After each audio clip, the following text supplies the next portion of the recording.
Bonjour à tous. Mais le sujet dont je vais parler aujourd'hui, donc la culture, c'est un sujet que j'ai suivi de très près.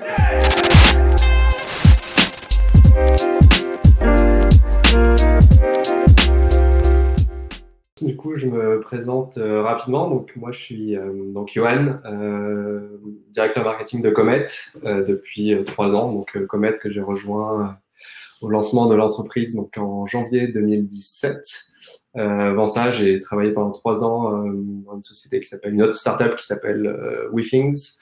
Pareil, du coup, en marketing aussi. Et donc voilà, aujourd'hui, chez Comet, je m'occupe essentiellement de toute la partie branding, communication. Donc voilà, donc l'idée, c'est que je vais vous partager quelques petites slides. Hop, voilà.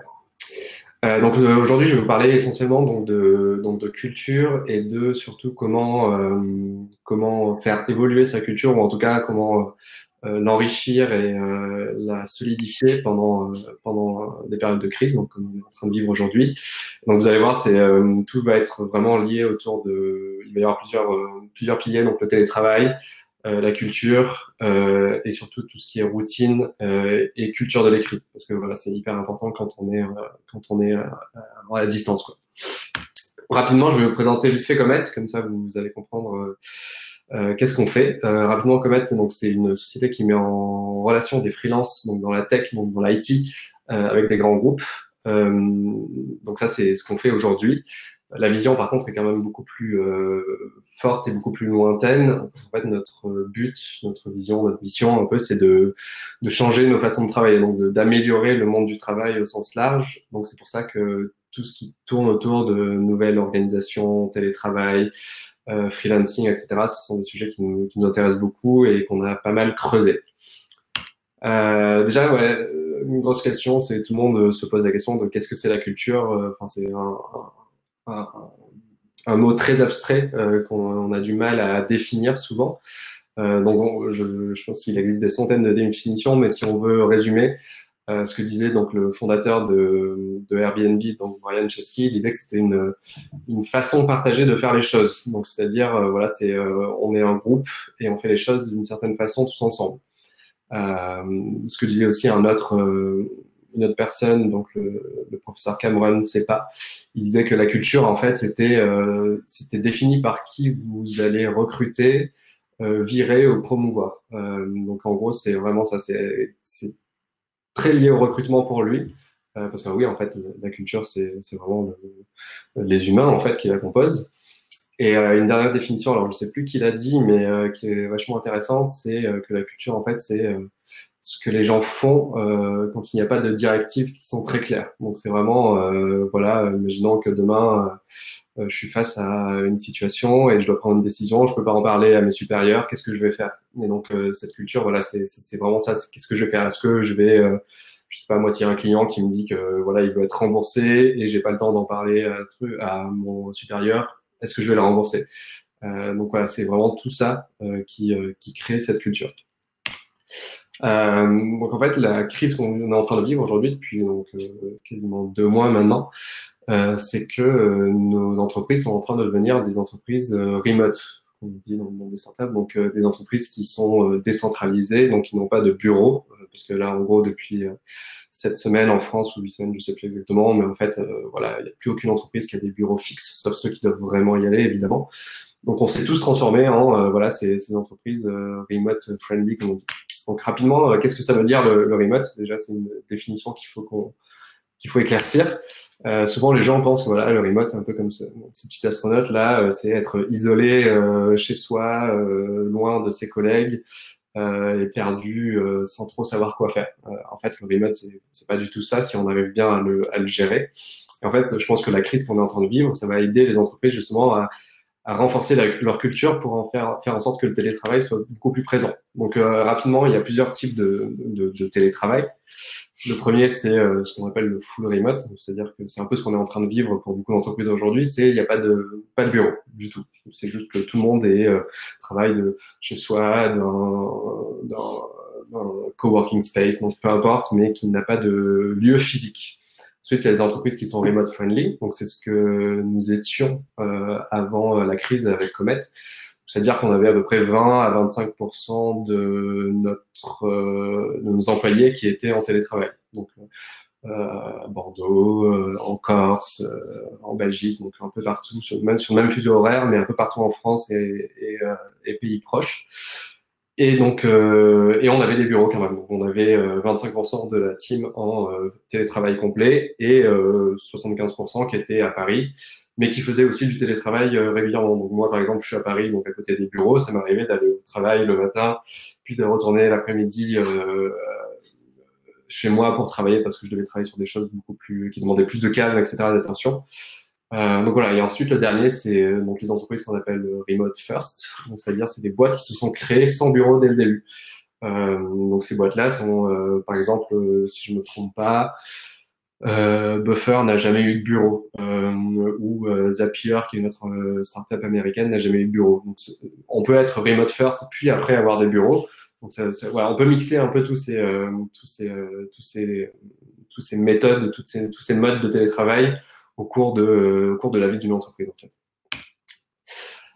Donc cette crise, comme je disais, c'est donc plus d'isolation. Donc ce qui veut dire que la culture des entreprises, en fait, elle doit renforcer toute cette culture de autonomie, transparence et de ownership. Donc tout ça, c'est des choses qui sont importantes, en tout cas, de développer ou d'enrichir pendant une crise. Et aussi, il y a tout un côté humain, on en reparlera après, mais comment garder un lien humain quand on est loin. Ça aussi, c'est pas forcément évident et on en reparlera. Chose qui est importante quand on est en organisation décentralisée et loin les uns des autres, c'est qu'en fait, cette culture de la communication en temps réel doit en fait être remplacée en partie, donc en majeure partie, en fait, par ce qu'on appelle de la communication asynchrone. Donc asynchrone, ça veut dire quoi? Ça veut dire simplement une méthode de communication qui permet aux gens d'interagir, de communiquer, pas au même moment. Donc, si je donne un exemple, un email, c'est une forme de communication asynchrone. Travailler à plusieurs sur un Google Docs, c'est une méthode de travail asynchrone. Et donc l'inverse, donc les méthodes en temps réel, c'est un coup de téléphone, un Slack en temps réel, une discussion sur une autre messagerie temps réel. Donc en fait, ça, quand on est en télétravail, c'est hyper important de mettre en avant cette culture de l'écrit, parce qu'en fait, voilà, on a tous des impératifs. Certains ont des enfants, ils doivent s'en occuper, certains ne travaillent pas aux mêmes horaires. Donc voilà, mettre en avant cette culture de l'écrit est super important. Ce qui induit ensuite est forcément la question des meetings. Alors les meetings, c'est voilà, c'est un peu comme les antibiotiques, c'est pas automatique. Souvent, on a tendance à vouloir faire un meeting pour tout et n'importe quoi. Et en fait, quand on est à distance, télétravail, ça peut être très chronophage. En fait, je pense qu'il y a des gens qui se sont rendus compte que en fait, le fait d'être à distance, ça avait augmenté leur nombre de meetings, alors que ça devrait être logiquement le contraire.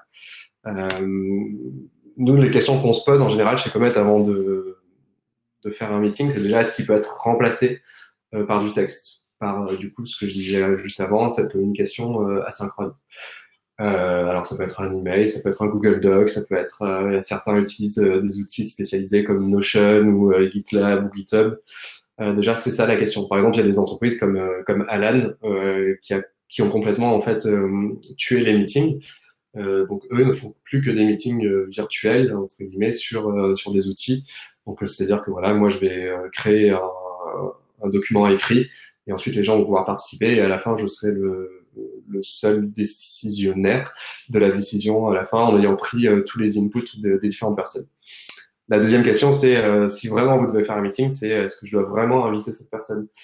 Et là du coup je prends souvent l'exemple de Olivier qui est notre directeur produit chez Comet.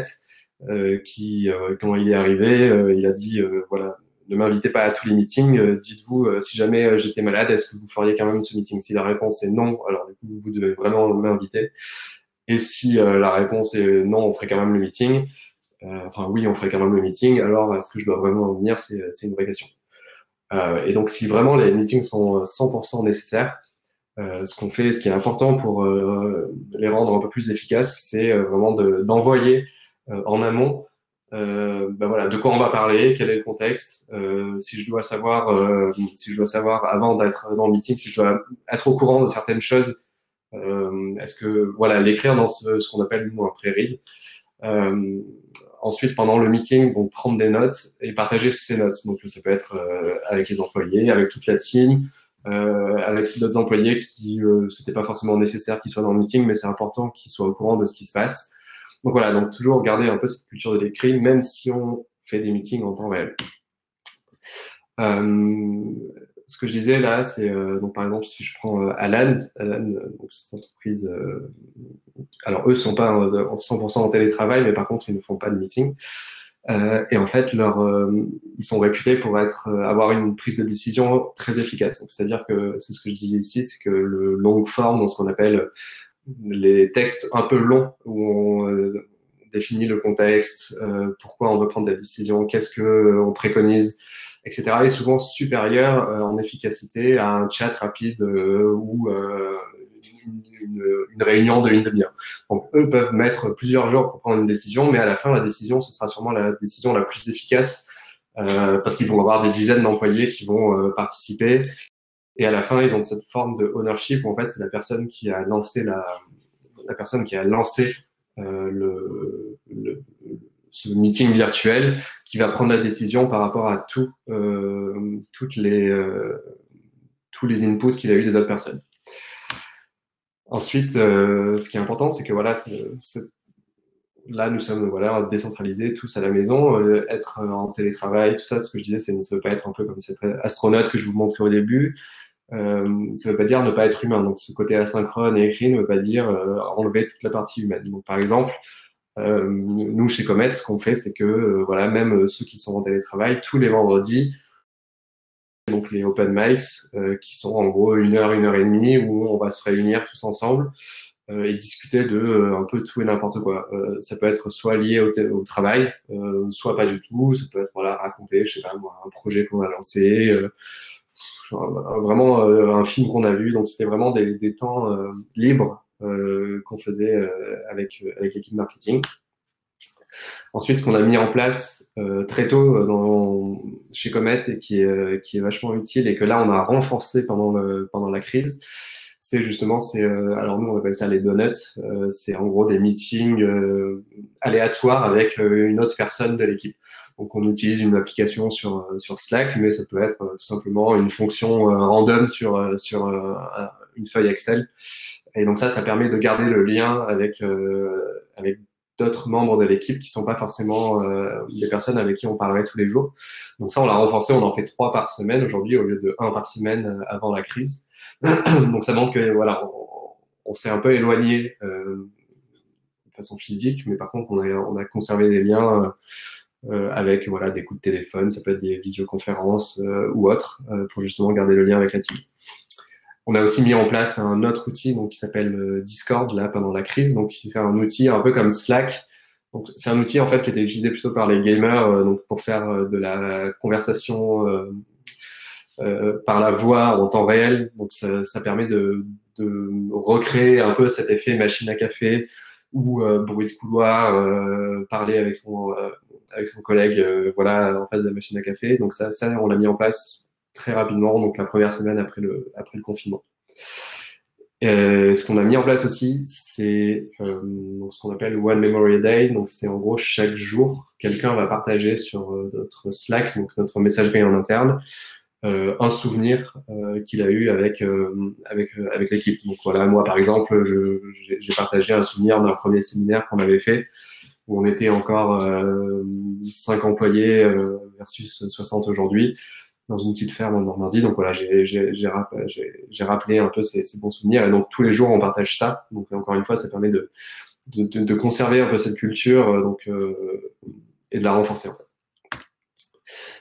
D'autres entreprises font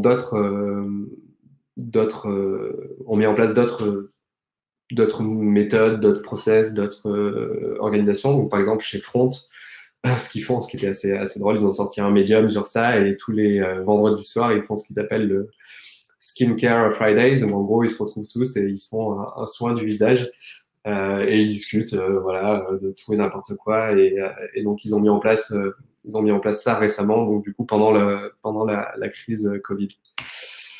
Ce qui est important aussi, c'est qu'on est tous différents et qu'on a tous en quelque sorte un peu notre manuel d'utilisation qui est différent. On n'est pas tous des robots, on fonctionne pas tous pareil.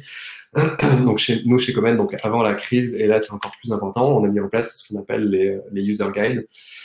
Donc en gros, un user guide, c'est quoi? Alors on n'a pas un format en particulier qu'on suit rigoureusement. Chacun fait un peu comme il veut, mais en gros, c'est par exemple, voilà, là vous voyez sur l'écran, c'est en communication, comment je préfère que les gens communiquent avec moi. Donc moi, je suis quelqu'un de très écrit. Je déteste le téléphone. Quand quelqu'un m'appelle, j'ai l'impression que c'est quelqu'un qui vient taper sur mon épaule et qui veut que je lui parle. Donc je réponds quasiment jamais au téléphone en fait. Donc je suis plus quelqu'un, voilà, envoyez-moi d'abord un texto ou un Slack ou un email et vraiment dernier recours le téléphone si c'est pas urgent du tout quoi. Mais si c'est urgent, je préfère qu'on m'envoie un texto par exemple. Alors que d'autres personnes c'est l'inverse. Donc ça c'est important quand quand vous travaillez avec vos managers ou que vous managez des gens, de savoir comment eux fonctionnent et comment vous fonctionnez. Ça peut être aussi par exemple toute la partie rewarding, donc comment vous aimez qu'on vous mette en avant. Si vous avez réussi un projet, est-ce que vous voulez que toute la team le sache? Est-ce que vous voulez que, en fait, être plus discret? Donc ça, c'est pareil, c'est des choses que vous écrivez dans ce user guide. Et donc ça, il est partagé, il est transparent chez nous et chacun y a accès. Mais c'est surtout utile en vrai avec dans une relation manager-manager. C'est très efficace. Ensuite, donc on a parlé de cette communication asynchrone. Le fait de mettre en place des routines autour de cette communication qui n'est pas en temps réel est aussi hyper important. Et c'est des choses que vous pouvez renforcer encore plus pendant cette crise parce que vous avez besoin de surcommuniquer, on va dire, pour faire en sorte que tout le monde soit même diapason, quoi. Donc nous, ce qu'on fait, c'est ce qu'on a appelé les Welcome Daily. Donc en gros, c'est voilà, quand vous vous connectez sur, donc nous, c'est Slack qu'on utilise, mais ça peut être Teams, ça peut être des emails, ça peut être n'importe quelle messagerie. Donc en gros, le matin, la personne qui se connecte, elle va dire, ben voilà, aujourd'hui, salut tout le monde, aujourd'hui, je vais travailler sur ça, ça, ça, ça. Et voilà, peut-être que j'aurais besoin d'un coup de main de telle ou telle personne. Et donc ça permet à chacun de savoir sur quoi les autres vont bosser.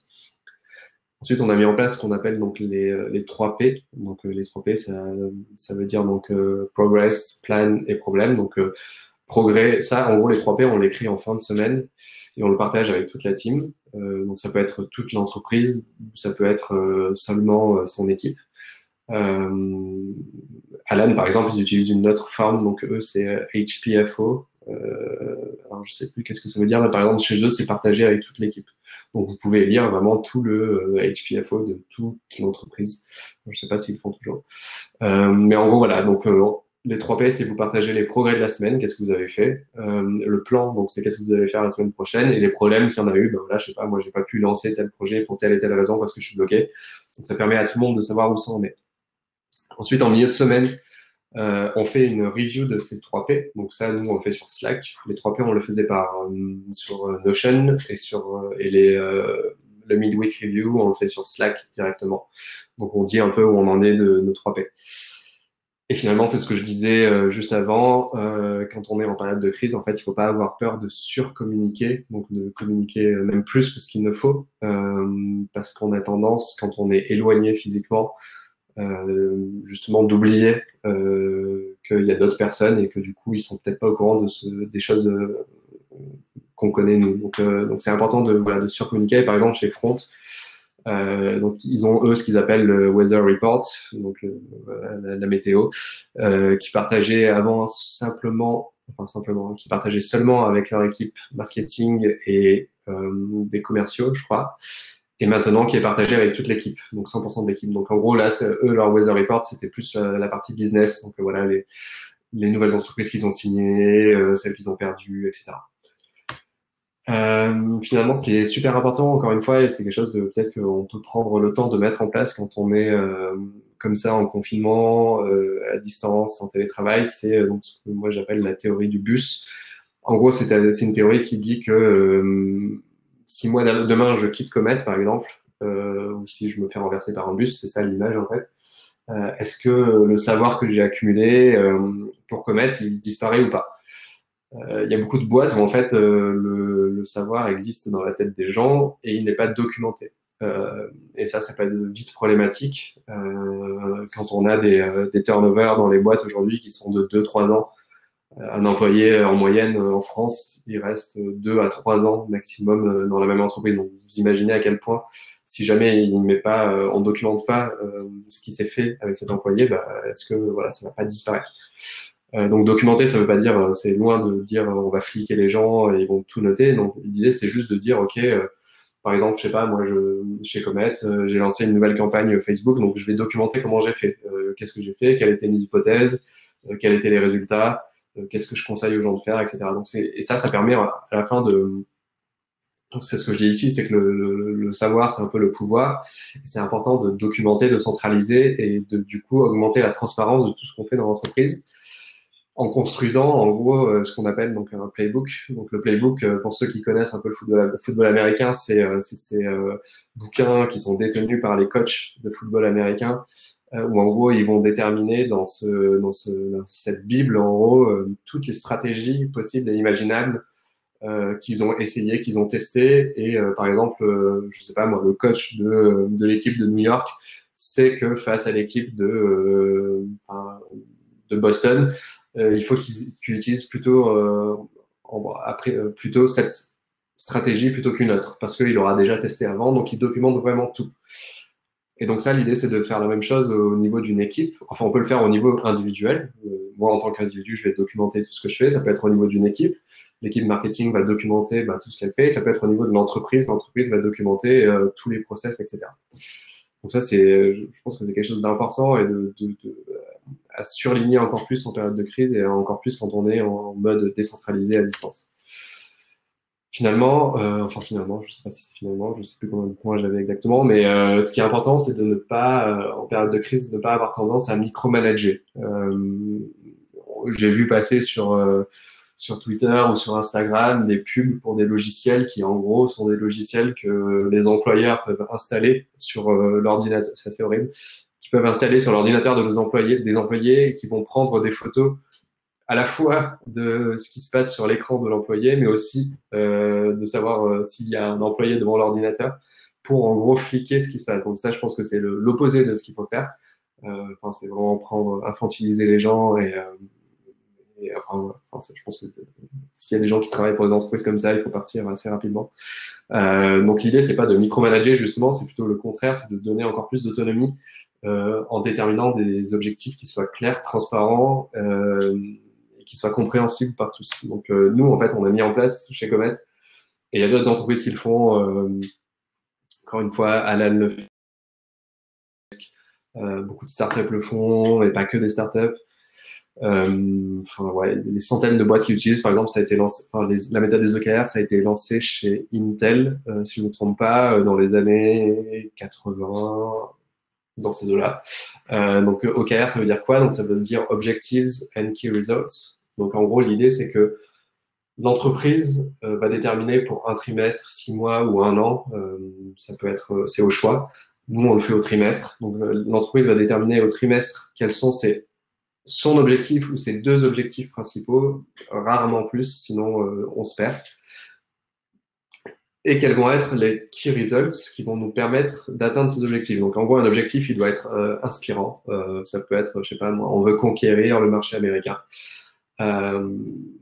Et avoir 2 key results ou 3 key results qui soient chiffrés et ambitieux. Donc chiffré, ça veut dire qu'il faut pouvoir le mesurer facilement.